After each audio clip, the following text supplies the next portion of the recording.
Magandang gabi po sa lahat. Tayo nagbabalik ulit dito sa ating munting channel po para mag-discuss ng coins kung magkano ng kanyang halaga sa ating mga online selling. Isa naman tayong kolektor. Magandang gabi po sa lahat. Ayan. Hilig natin talaga mangulit. Ang pag-usapan natin barya po ay barya po ng Hong Kong. Ayan. $2 po ng Hong Kong ang ating pag-usapan. Year 1994 po na pera po ng Hong Kong. Ayan, baka mayroon kayong mga ganyan, mga pera po ng Hong Kong, ayan. Bultuhan po ang bilhin natin sa mga ganito mga world coins at hindi pa po kataasan o kamahalan ng kanyang presyo, ayan. Baka sabihin nila 50 mil na naman yan, ayan. Mababa po pa ang kanyang mga presyo nito. Tignan natin ang kanyang halaga kung magkano na ang kanyang presyo sa ating mga platform po, online selling, bintahan po ng coins pandaigdigan. Pero bago yan tayo magpapasalamat muna sa lahat ng ating mga tagapagsuporta dito sa ating munting channel. Ayan.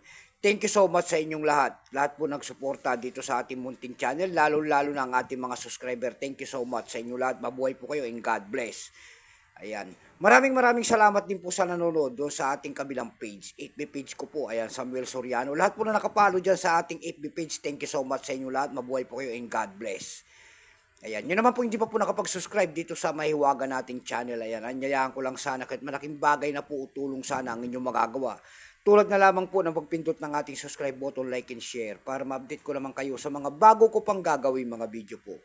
About coins po ang ating pinag-uusapan dito sa mahiwaga nating channel. Ayan. Ito po ang ating pag-uusapan kung magkano ng kanyang presyo. $2 po year 1994 ng Hong Kong. Pero bago natin makita ang kanyang presyo, kilalanin mo muna natin siya. Issue po nito ay Hong Kong, China. Ayan. Period po, Queen Elizabeth II, 1952 hanggang 1997. Type nito standard circulation coins, years 1993 hanggang 2019. Value nito $2 Hong Kong. Currency dollar 1863 up to date po. Kung saan materialis ang ginamit dyan sa barya na hawak natin, ito po ay copper nickel. May bigat lamang itong 8.4 grams, may habang 24 mm, may kapal po naman itong 2.3 mm, hugis po scallop with 12 notches. Orientation niyan ay middle alignment number M-1582, reference number KM-64. Ito pong year 1994 na ito po ay 28% lamang, wala rin may pakita Hong Kong kung ilang pirasong ginawa nila sa barya na hawak natin. Pero may price na yan doon sa ating numista.com, ayan, binigyan na po ng presyo ng ating mga kolektor. Yung kanyang fine po, kung tawagin nila ay 14 pesos. Yung kanyang very fine naman ay 20. Extra fine ay 41. Almost uncirculated po nito ay nagkakahalaga po ng 84 pesos. Dako naman tayo sa kanyang mga presyo. Ayan. Doon sa eb.com po, ayan, pandaigdigan, bintahan po ng coins. Sa eb.com po, mayroon na tayo nakita nagbebenta doon ng $6.50. Nasundan po yan ng $5.89. Mayroon na rin tayo nakita doon na $3.94.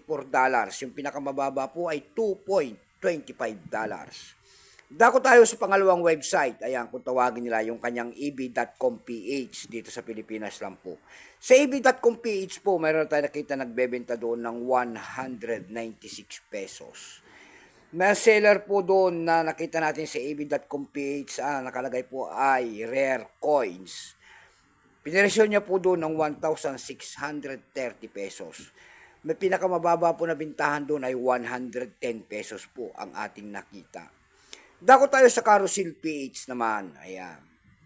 Sa Carousel PH po, mayroon tayo nakita nagbebenta doon. Yung seller po ay si internally po. Yung kanyang $2 po year 1994, binibenta niya po doon ng 1,000 pesos. Ayan lamang po ang ating may babaging kanyang presyo. Keep safe po sa lahat and God bless.